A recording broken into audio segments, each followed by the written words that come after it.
Well, it's a turnaround Tuesday. Well, it's a Tuesday anyway. It's time to take a look at the overnight markets, and I don't care if it turns around or not. As long as it's in the green and moving up, I don't care. It's time to take a look at those overnight markets and forward to the day trade with a good friend from Premier Cooperative. It's Premier Doug Kropp. Good morning, Premier Doug. Hey, good morning, Gail. Well, Doug, we do have, again, real light trade.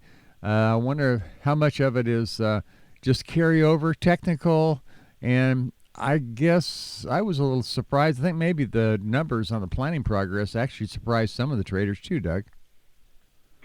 Yeah, I mean, we have slightly higher markets here this morning and overnight, like you said, on light trade, and I think some of it's technical trade, like it always is, but it's also, I guess, related to the planning progress. Progress was at good numbers, 80% of the corn planted versus 5-year 71, and 83% here in Illinois. Soybean planting at 53% versus a 38% 5-year average. But that was a little bit lighter than what some of the expectations were, a few percentage points behind. And, I always look at, pretty soon we'll start talking about what's not planted. We're still early enough yet here, but, another week, 10 days, it's going to be June here. And so we'll have to keep things moving. 20% of the corn's still yet to go yet. So that's the other way to look at it.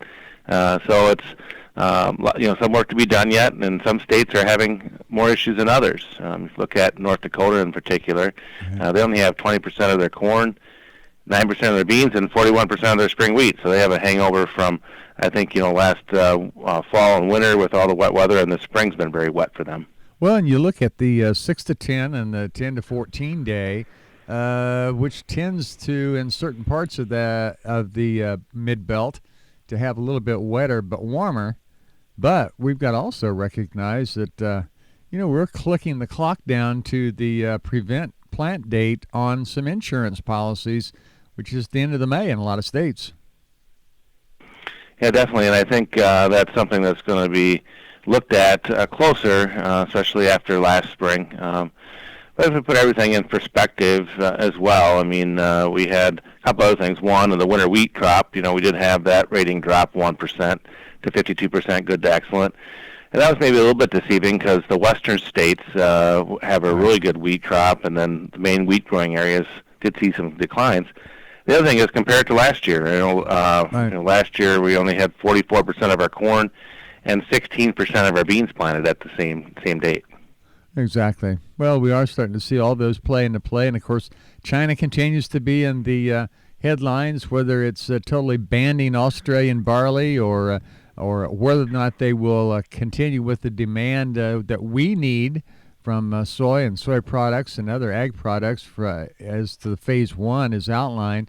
But it's amazing to me, Doug. I saw a number somewhere, and I may not be able to recall the exact number, but Brazil had exported, just millions and millions and millions of soybeans to China just last month, or at least in the last quarter.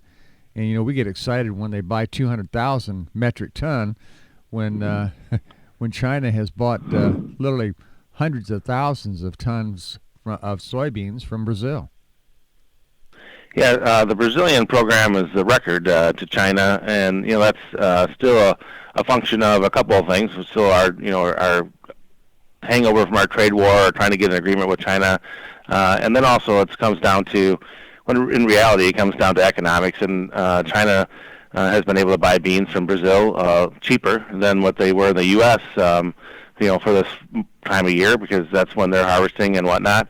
But it does look to be much more promising for us as you get out to August and September, and forward for us. Our soybeans are more competitive in the world market and more competitive to China, and that's when I think they'll definitely look to step up some of their purchases from us. Step up, China. Yeah. Hey, Doug, let's look at the turnaround Tuesday numbers, and we're seeing green numbers. Let's look at them. Doug Kropp from Premier Cooperative. Doug. Okay, we have July corn up 0.75 cents at 321.5. The D's corn is up a penny at 333 3/4. Soybeans July up a penny and a quarter at 846 1/4, and the new crop beans are slightly higher as well, up a penny and a half at 854 1/4. And then the wheat, we're a little bit higher, maybe off of some of those wheat ratings. July wheat is at $4.99 even, up 2 cents. And December wheat's up a penny and 3/4 at $5.11 1/2. Doug Kropp from Premier Cooperative with the overnight markets, and looking forward to the day trade. And Premier Cooperative, Doug Kropp, can be reached at the corporate trade day hours at the number 217-355-3369. That's 355-3369 with an area code 217 in front of it. Or you can always go to their website, premiercooperative.net. Thank you, Premier Doug. You have a Premier Tuesday. I will, and you do the same.